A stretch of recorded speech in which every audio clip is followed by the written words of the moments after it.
Hi guys, welcome to my YouTube channel.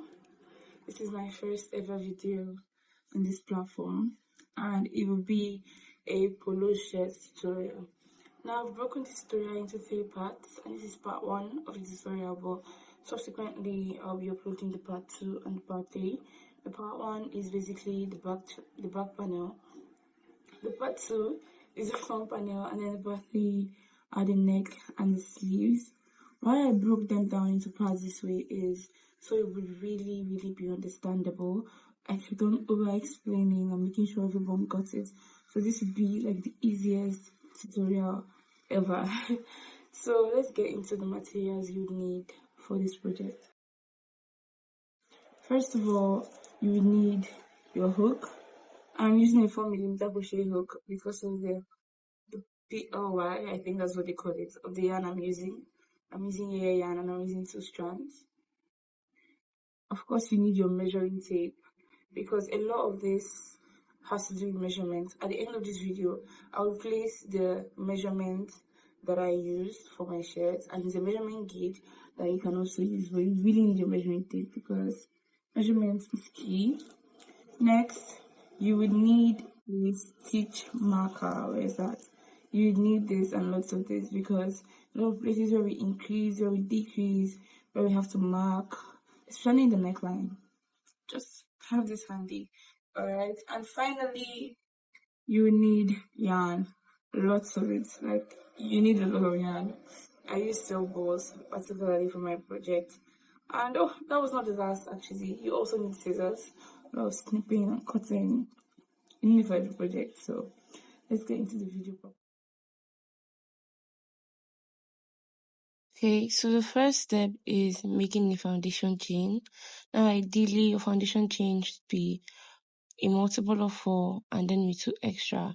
But I'm freestyling in this one because I want to do my specific measurement. Okay, so now I'm done with my chain. And as I told you, my emphasis was not really a chain count, but the measuring. And if anything was uneven, I would just loosen or add along the way. But I wanted this to be 22 inches and it is exactly 22 inches. So I'm going to stop.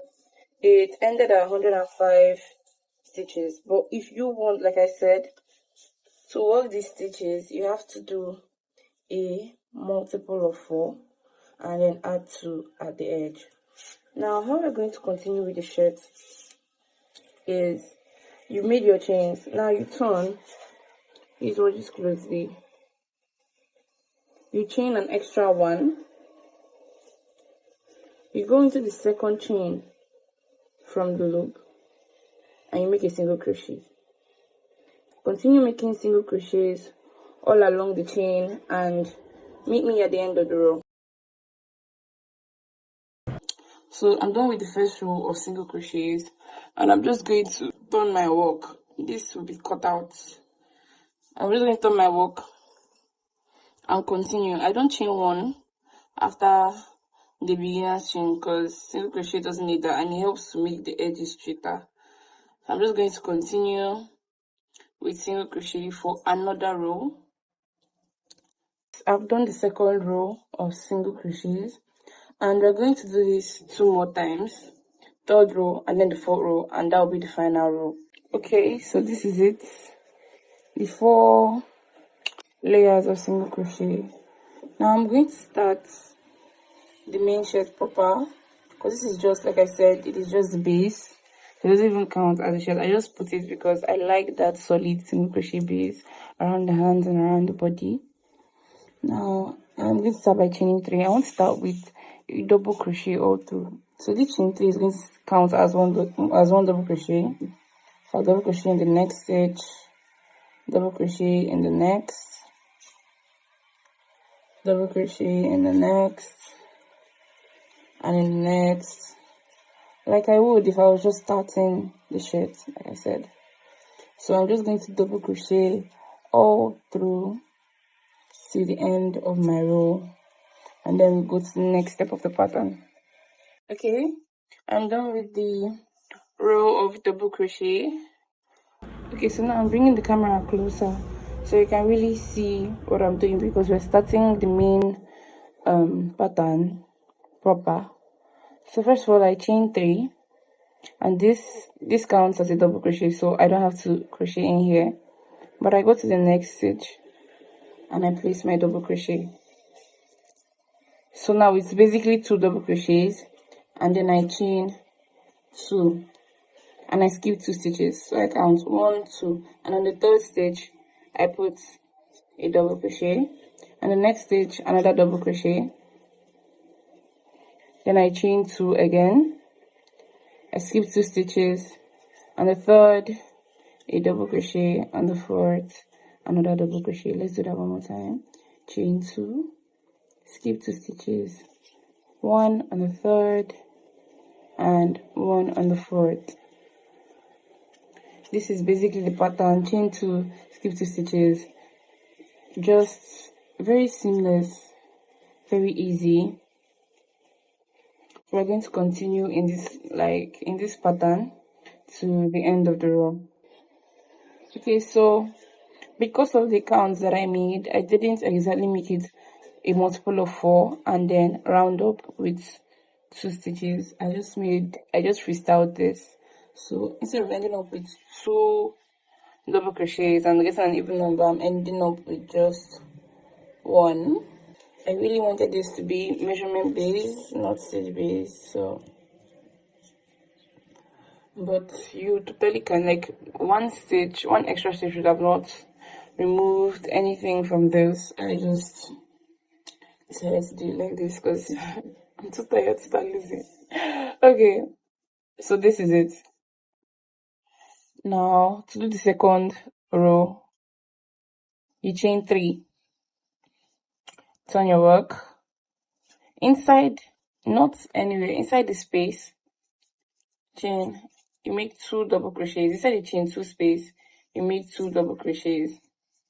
Then on the 2 double crochets after that, you make the double crochet each for each stitch. So inside every chain space, make sure your tension is tight though, so it will look neat. Or inside every chain 2 space, you make 2 double crochets. Then continue as normal when you meet the double crochet. So as you can see, I'm crocheting as usual when I reach double crochets. Then when I reach the chain 2 space, I just make 2 DCs. Seems easy enough, doesn't it? So this is basically the pattern. I'll repeat a few more rows with you before I leave it to freestyle. Okay, so this is how it looks after the first row. This is how it looks. So we're going to run it back, basically just a repeat of the second row, what we did here, which is chain 3, double crochet,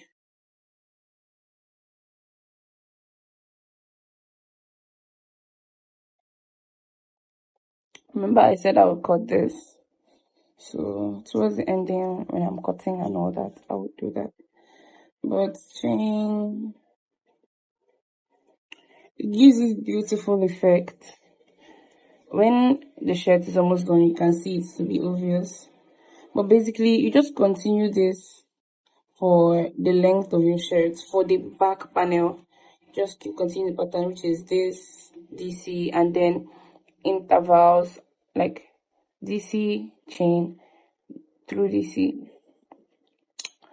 chain, DC all through, DC with 2 chains, DC all through, and it's just going to be the same thing at intervals, this till the end of your row. So I'm going to make 62 rows of this with DC, this till the end of my row, and I will meet you back here.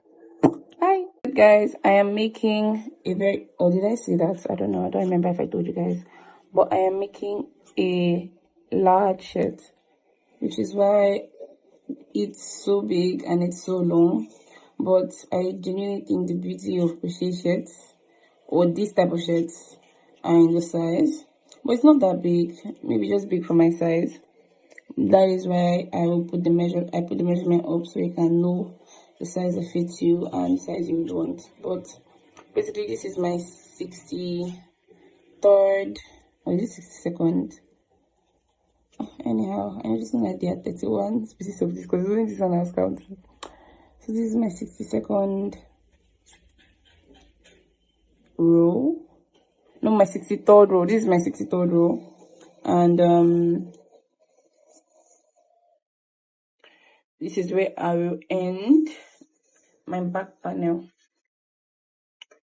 So this is how it's looking. Look at the effect. It's covering my entire table. That's how big I want it to be. But I love the design so much. It's so, I don't know how to explain it, but well, I just love crochet. So this is how the back panel is looking.